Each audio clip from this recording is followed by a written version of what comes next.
Hello world, what's good Chico? Stand up frontline ASIC. It's your big advocate, your big mentor, your peer in the cut, Dejon Jones. Today with yet another video.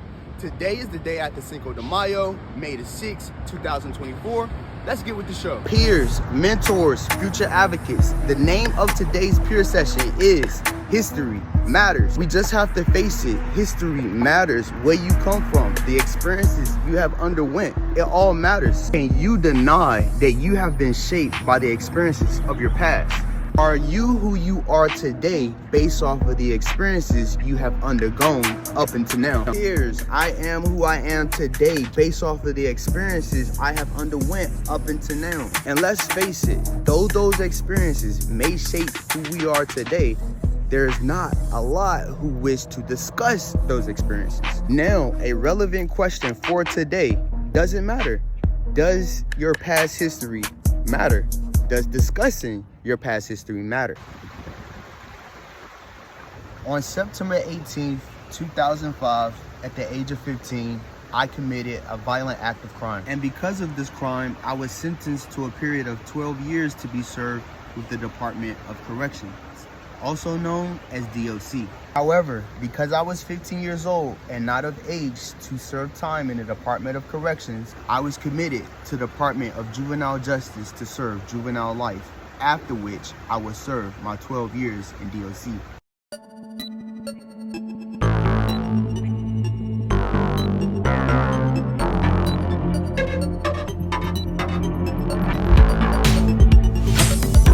Reason being is because I feel like this is a pivotal point in Chico's history that we have to actually stand better together.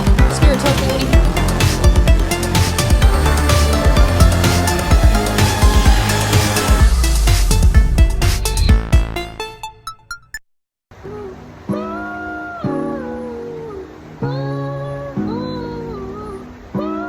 On September the 18th, 2005, I was incarcerated.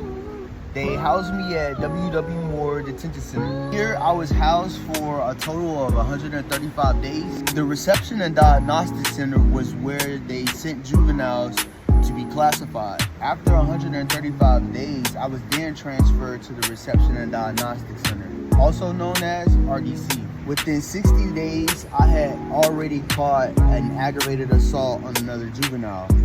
Because of this, I was given a street charge and sent to Bonaire, Department of Juvenile Justice, also known as the Expansion.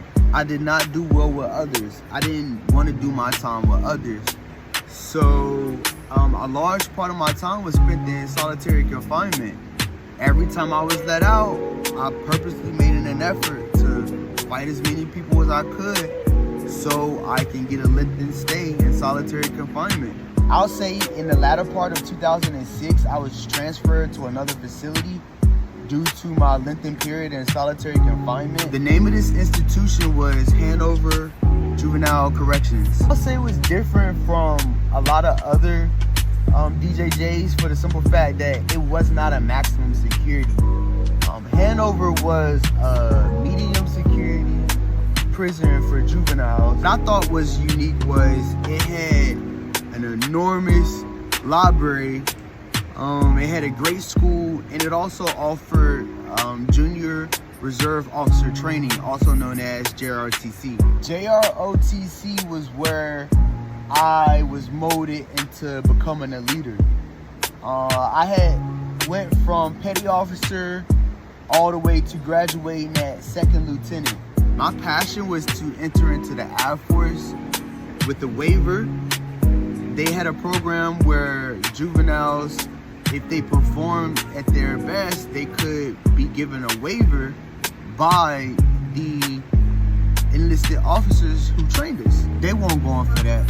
In 2009, at the age of 18, I was sent to the Department of Corrections. I started off at the Reception Diagnostic Center. This was in Powhatan, Virginia. From there, I was transferred to a level 4 yard. This was Nottoway Correctional. I'll say from 2009 to 2012, I was housed on a level 4. On August the 16th, 2012, I was placed into solitary confinement.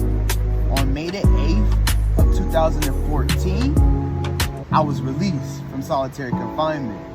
However, I was released in maximum security, super segregation at Red Onion. Those who don't know, Red Onion is a super maximum security prison in Pelham, Virginia. This is where some of your notorious...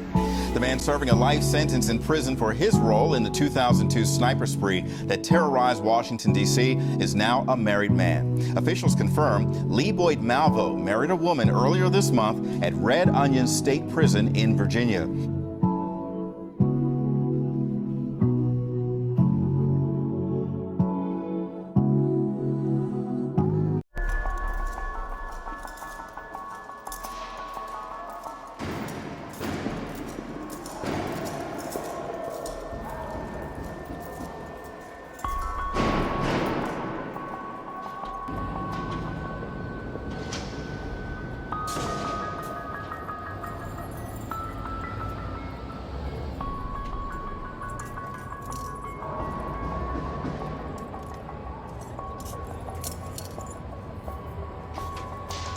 When you go through long periods of solitary isolation, not being in your room, not stuck in the house, stuck in a cell with no toothbrush, no toothpaste. Red Onion, you go through long, extended, hard periods of solitary confinement. And it has damaging long-term effects on your mind. In 2015, I was given an institutional conduct review. Here, I applied to be transferred to a level 5 security prison. 2015, I was transferred to River North Correctional. This was a level 5 yard. Here at River North, I was able to get some quality trades under my belt. Trades like graphic art and production, print production. A lot of these trades gave me the ability to do what I'm doing today. It gave me the ability to even, come up with the idea of this YouTube channel itself. From there, I was then transferred to Augusta Correctional Center, which was a level 3-4. From Augusta Correctional, I was then transferred to Coffeewood Correctional, which was a level 2. And I did my last 4 months at Green Rock Correctional in Chatham, Virginia. Peers, mentors, future advocates. My point is not to dwell on this. My purpose is to bring my history to your attention to give you a greater understanding of why I'm fighting as hard as I'm fighting. As I've stated prior, when you can understand the importance of a thing, it makes a difference to your reason to support it. With that being stated, how did we reach this point? 3 years ago to the day, it started right here at the Social Chico. Well, do you have your phone with you? Yeah. This one here? This is your primary? Okay. So I'm gonna take this back with me. Do you have another one you can use in the meantime? How much you have? About 6 more in there?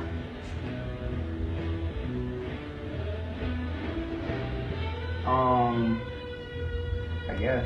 You got another one? You got another one that's active, like a track phone, temporary phone or anything like that? Yeah. Okay. But this is your primary? Yeah. Okay. I'm gonna take it back and just look at it, and I'll let you have it back. Okay. All right. Little concerned with you filming view color, right? Okay. So let's try to put a stop to that. All right. I don't know what your intentions are, but if you got anything going on, reach out. That's why I provided the numbers. Okay. Can I at least write some numbers down? Or you don't want me to touch it? Yeah, we can kind of do that. Do you have a passcode or anything on it? Or is it just open? Nope, it's just open. Which is the bottom and top? So it's just open? Yep. Okay. And I'll give you a receipt for it. LG, this is a track phone here. So what's the number on this? The primary number? So it's 530-720-9320. 9320. 320. Okay, is this the one you called me on? Okay. Yeah, I'll examine. The following behaviors can be viewed as disruptive. Filming of training activities related to programs in public service, entering campus training grounds without prior permission, utilizing a drone on campus without prior permission, emails to staff and faculty that are not related to your course assignments or campus affairs. I understand that if I exhibit any of the above disruptive behavior, it will be reported to Reach out. Exhibit number 4. After 10 consecutive days had passed, I was left with no other choice but to sign late withdrawals from all of my classes to preserve my grade. This was with the expectations that I would reapply for all classes after I had got off parole. Exhibit number 5. My leasing agreement. Here it was. My leasing end date was May the 31st of 2021. All this occurred in April. Once I had signed my approval withdrawals from all of my classes, I then lost my financial aid. In that, I was no longer eligible to receive funding to be housed as a student. Dijon Jones is homeless, but still tries to help others like him and wants their voices to be heard. Now you've seen how we've got here. Now we must ask ourselves the question, why are we still here to this day? If there is a flaw in the legal system, it takes more than one person to recognize that there is a flaw. There is a flaw in the justice system. The justice system has failed and is continually failing me. My due process rights were violated. My First Amendment rights to a freedom of speech were violated. No school having private information about a student should use that information to harm a student. If there is a flaw in the legal system, it takes more than one person to recognize that there is a flaw. Was, potentially passing such a resolution would be very divisive for the Chico State campus. But I'd say, if anything, this is the first time that, we're having conversations with students and faculty on campus. So what am I asking for you out of today's video? Number 1, for you to acknowledge today's peer session. Your history matters. Number 2, understanding that one person's voice is not enough. I ask that your voice be added to the multitude of voices requesting resolve in this issue. Furthermore, advocates supporting informed communities is seeking to grow its numbers. To do so, we need your help. Also, submit your email to our feed so that we can better keep you informed. And peers, this is how you do all this. Please email us at asiccagov@gmail.com. That's asiccagov@gmail.com. Thank you so much for watching. Please subscribe. Please hit that like button and share it to 2 friends.